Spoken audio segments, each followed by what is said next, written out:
Kami menyampaikan terima kasih kepada Saudara Jaksa Agung Muda Bidang Pengawasan, Saudara Kajati Sumatera Utara, Saudara Kajari Tapanuli Selatan, Saudara Jovi Andrea Bahtiar, serta kuasa hukumnya atas kesediaannya hari ini menghadiri rapat dengar pendapat Komisi 3 DPR RI.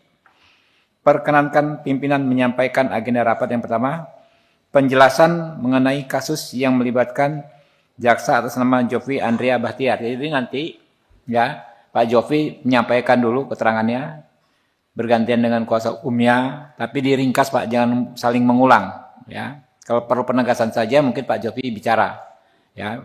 Lalu berikutnya nanti ada penjelasan dari Pak Jamwas ya, Pak Kajati dan Pak Kajari bergantian juga. Tapi tidak saling mengulang, Pak. Ya, saling menegaskan. Ya. Kami ingin mendapatkan persetujuan rapat diakhiri pukul jam 15 ya, teman-teman ya. Nanti kalau ini kita perpanjang ya. Iya. Karena kita mau pulang kampung semua nih, Pak. Pilkada telah menanti. Ya. Ya, jadi gini, Pak Jamwas, Pak Kajati, ya. Pak Kajari, Saudara Jovi, ya. Sebenarnya intinya ya kami mengagendakan acara ini adalah niat kami ya, menjaga nama baik institusi Kejaksaan Republik Indonesia. Ya. Kami melihat ada perseteruan. Kami dalam posisi yang objektif, tapi kami khawatir kalau hal-hal seperti ini diselesaikan masing-masing dengan ego. Yang rusak itu adalah nama institusi kejaksaan yang sangat amat kami cintai sebagai mitra. Jadi kami berharap ya, ini bukan sekedar pertemuan formalitas, apalagi kita mau saling gontok-gontokan gagah-gagahan satu sama lain. Kita kalau bisa mencari solusi, Pak. Hidup itu enggak sepenuhnya hitam putih, ya. Apalagi bapak-bapak sama-sama dari Korps Adiaksa. Apa enggak mungkin ada solusi ya yang sifatnya bisa diterima kedua belah pihak, yang win-win atau seperti apa? Ya. Itu pengantar dari saya. Jadi silakan saja disampaikan ya. Nanti apakah kita akan rapat hari ini sekali saja ya kan? Apakah akan berlanjut dengan rapat-rapat berikutnya? Nanti kita lihat perkembangannya, dinamika dari rapat ini. Oke, mungkin yang pertama kami persilakan dari pihak Jovi Andrea Bahtiar beserta kuasa hukumnya secara bergantian. Kalau memang mau ngomong semua, satu orang kuasa hukum dan saudara Jovinya, tapi tidak saling mengulang ya. Jadi maksimalkan waktunya kalau bisa jangan lebih dari 15 menit ya. Silakan. Izin sebelumnya, Assalamualaikum warahmatullahi wabarakatuh. Salam sejahtera bagi kita semua. Terima kasih saya ucapkan kepada para pimpinan Komisi 3 DPR RI yang saya hormati, juga para pimpinan senior serta panutan saya juga di institusi Kejaksaan Republik Indonesia yang pada hari ini berkenan untuk hadir, yaitu ada perwakilan dari Bapak Jaksa Agung Muda Pengawasan, ada Bapak Kepala Kejaksaan Tinggi Sumatera Utara, dan juga ada Bapak Kepala Kejaksaan Negeri Tapanuli Selatan yang baru menjabat sekitar 1 atau 2 minggu ini, menggantikan Ibu Siti Kholijah Harahap yang merupakan adik kandung dari Babul Khoir Harahap yang merupakan wakil ketua Komisi Kejaksaan Republik Indonesia. Izinkan yang mulia, Bapak Ibu Dewan yang hadir di ruangan ini, saya sudah mengirimkan adanya slide berkaitan dengan apa yang akan disampaikan. Mohon ditampilkan. Rapat dengar pendapat Komisi 3 Dewan Perwakilan Rakyat terkait upaya kriminalisasi dan perbuatan sewenang-wenang terhadap Jaksa Jovi Andrea Bahtiar, yaitu saya, yang dilakukan perbuatan sewenang-wenang tersebut adalah oleh ex Kepala Kejaksaan Negeri Tapanuli Selatan yang lama, yaitu Siti Kholijah Harahap.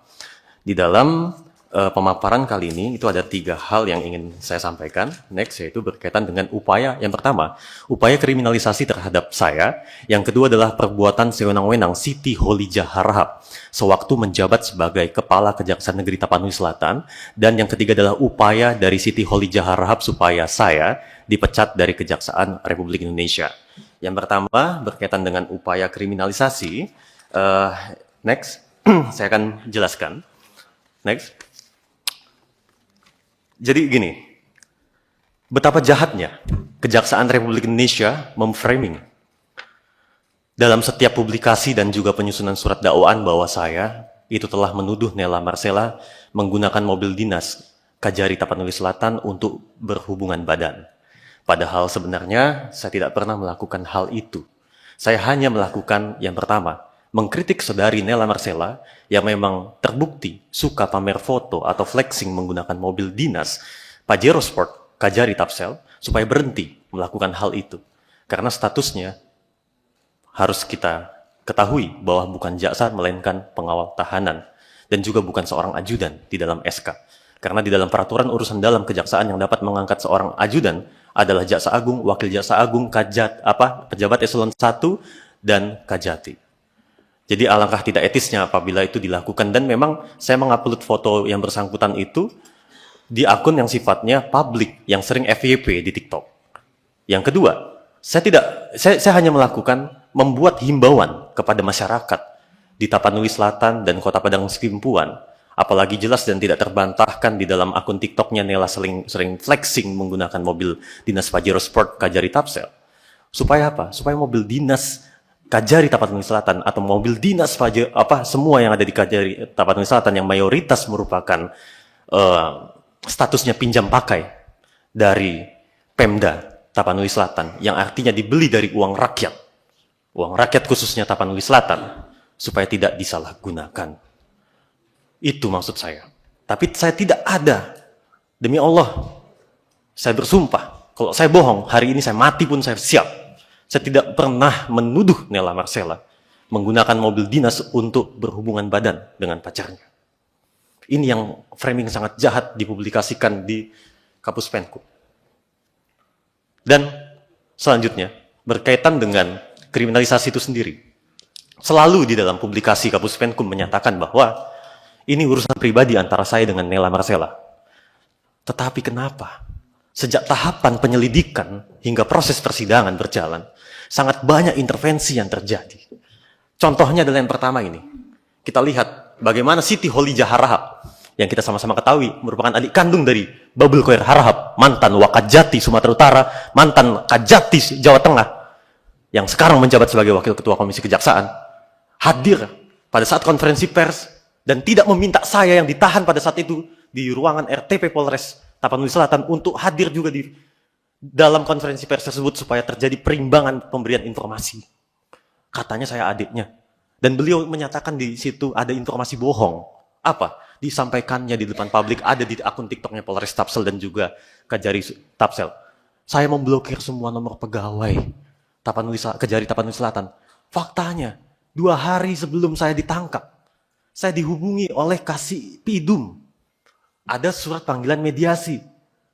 Tapi lucunya, kenapa SPDP, surat panggilan penyidikan, tidak diberikan kepada saya, padahal di putusan Mahkamah Konstitusi tahun 2015 atau 2014 menyatakan bahwa terlapor itu berhak untuk menerima SPDP. Tapi ini tidak. Beliau sangat antusias, bahkan memfitnah saya.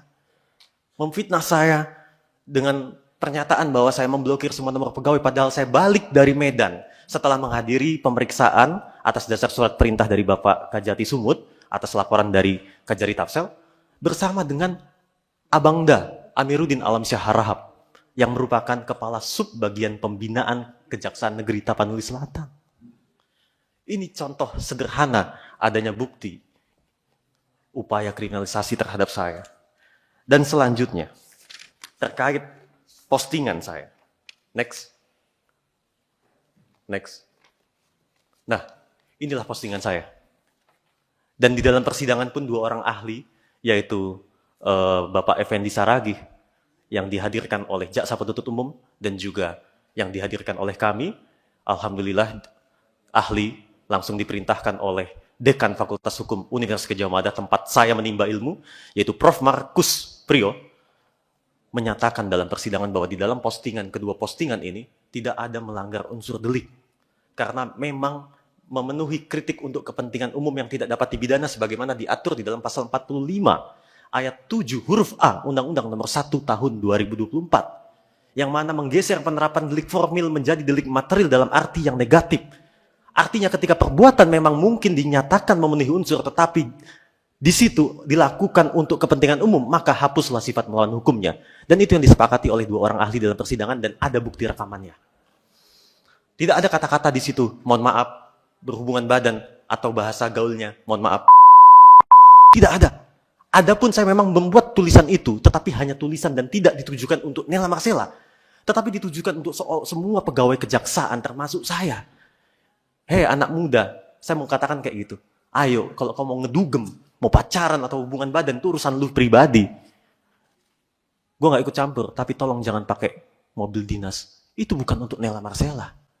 Tapi kenapa Nela baper? Ada apa ini? Yang bisa menjawab hanyalah Nela dan juga Kajari yang ada di belakang Nela Marcela. Next. Mungkin mohon dibatasi waktunya. Ketua. Inilah bukti, fleksi. Ketua, karena ini bukan ruang pengadilan. Iya, dari Nela Marcela. Dan langsung ke slide berkaitan dengan Pak, bukti dari intervensi. pimpinan santai saja Pak, tidak usah menggebu-gebu, santai aja. Iya, karena Tenang. posisinya Pak, mohon izin Pak, sangat luar biasa intervensi itu terjadi membuat saya ini jengkel dengan proses hukum yang ada ini Pak. Gini, Ya kan? gini Pak, total tadi Bapak 15 menit bersama Dengan tim PH. dengan tim. Siap. Bagi Ini dua ada aja, bagi ada dua proses aja. kriminalisasi yang di slide Pimpinan, sebelum diteruskan, ya. Saudara Jopi, hormati ruangan ini, bicara yang tenang saja. Siap Bapak. Ya. Tidak kata-katamu. Siap Bapak. Supaya semua mendengarkan ini. Siap Bapak. Tidak, mana yang pantas diucapkan, ucapkan. Yang tidak pantas, jangan diucapkan. Iya, karena ada di postingan itu Pak kata-kata itu Bukan, di sini. Anda Pak, izin. mengatakan itu. Betul. Ada di Ingatkan sini, Pak. itu, lewat pimpinan. Saya ingatkan saudara. Siap Bapak. Siap Bapak. Izin selanjutnya, ini akan dijelaskan oleh tim kuasa hukum berkaitan dengan upaya kriminalisasi sejak tahap penyelidikan. Di slide selanjutnya, next. Di sini. Oke. Silakan kuasa hukum 5 Iya. menit. Terima kasih. Assalamualaikum warahmatullahi wabarakatuh. Shalom. Terima kasih kepada pimpinan Komisi 3 DPR RI yang telah memfasilitasi pertemuan ini. Saya ingin menyampaikan beberapa hal terkait dengan kejadian yang kami duga terhadap saudara Jopi di mana kami rasa memang dikriminalisasi sampai dengan diberikan perlakuan-perlakuan yang kurang layak menurut kami Bapak Ibu.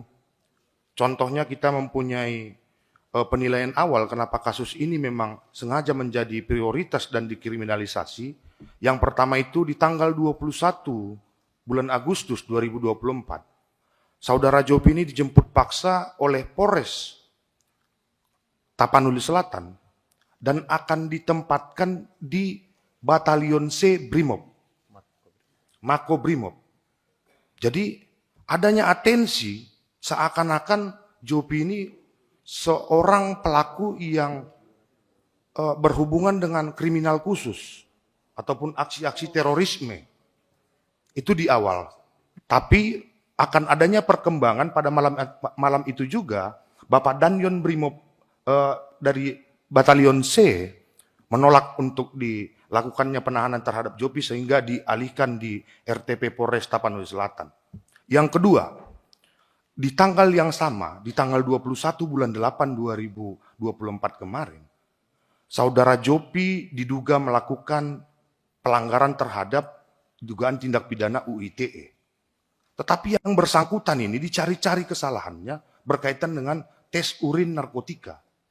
Sementara peraturan dalam Perka Polri itu yang berhak untuk memeriksa salah seorang yang bersangkut paut dengan persekutor atau narkotika itu BNN dengan Polri tapi res narkoba. Nah ini anggota reskrim berani menyuruh saudara Jopi itu untuk dites urinnya. Apa kausalitas dari UU ITE berkaitan dengan narkotika?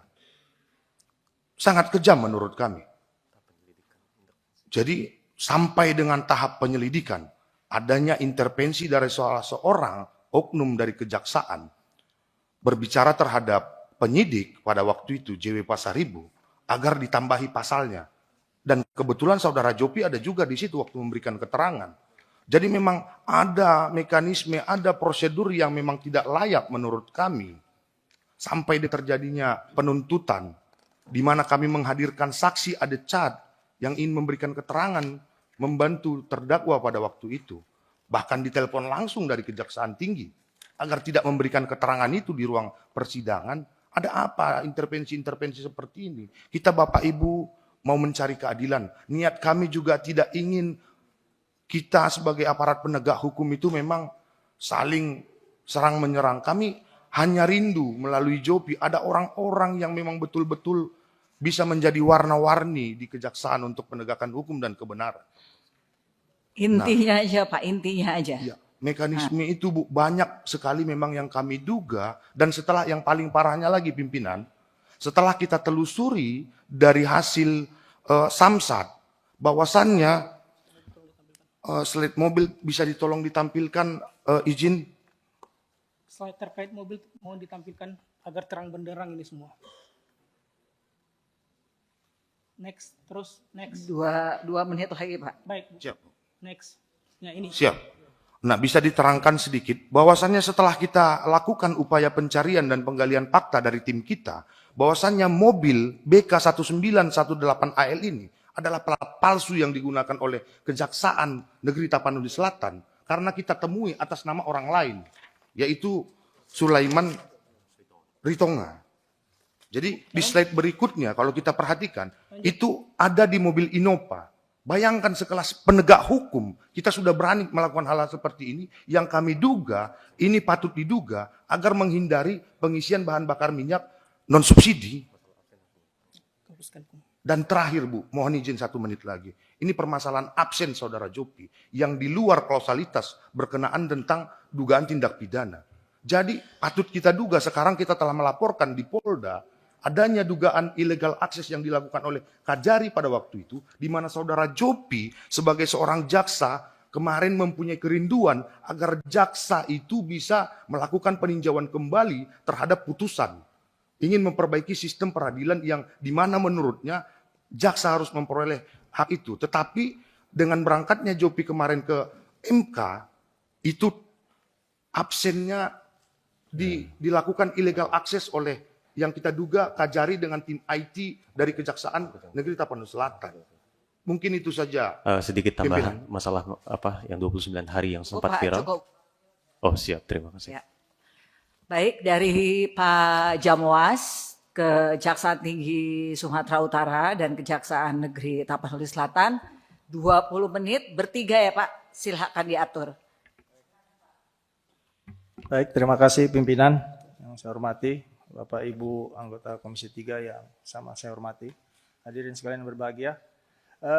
Kami menanggapi tadi ada 2 permasalahan yang mengenai kriminalisasi, dan kriminalisasi yang disampaikan oleh saudara Jovi sekarang prosesnya sudah pada persidangan dan sudah replik sehingga mungkin tuntutan putusan ada di minggu depan terhadap perkara ini. Sehingga kalau substansi yang dibahas tadi saudara Yofi itu sudah dibahas di pengadilan, sehingga kita tidak membahas substansi daripada permasalahan itu, karena pengadilanlah nanti yang akan memutus apakah itu kriminalisasi atau tidak kriminalisasi.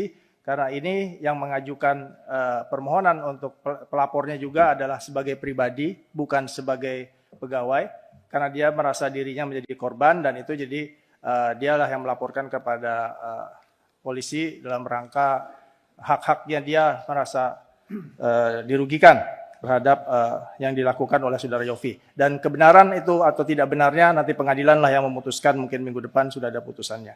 Itu mengenai soal kriminalisasi. Sedangkan yang soal 29 hari, memang sudah ada putusan, Jaksa Agung belum memberi keputusan, sudah ada pemberitahuan kepada saudara Jovi bahwa dia akan dijatuhkan hukuman disiplin berupa pemberhentian dengan tidak hormat karena tidak masuk kantor selama 29 hari tanpa alasan sesuai inspeksi kasus yang dilakukan oleh Kejaksaan. khususnya aswas dari Kejati Sumut dan juga sudah disetujui oleh pengawasan Kejaksaan Agung, dan itu sudah disampaikan terhadap keberatan Saudara Yofi terhadap pemberitahuan untuk dijatuhi hukuman pemberhentian dengan tidak hormat karena tidak masuk kantor 29 hari. Dia mengajukan keberatan dan akan mengajukan keberatan itu kepada Majelis Kehormatan Jaksa, sehingga silakan nanti keberatan-keberatannya disampaikan di Majelis Kehormatan Jaksa, karena itu ada aturannya. Jadi biar nanti dia sampaikan kalau dia merasa itu ada masalah lah, ada permainan di IT dan lain-lain, silakan diungkapkan di situ. Di Majelis Kehormatan Jaksa nanti akan ada majelisnya yang sudah akan kita bentuk untuk menyelesaikan keberatan dari akan dijatuhkan hukuman disiplin mengenai pemberhentian dengan tidak hormat. Jadi itu saja mungkin secara garis besar yang dapat saya sampaikan, dan mungkin nanti ada penjelasan dari Pak Kajati mungkin lebih rinci. Silakan Pak Kajati.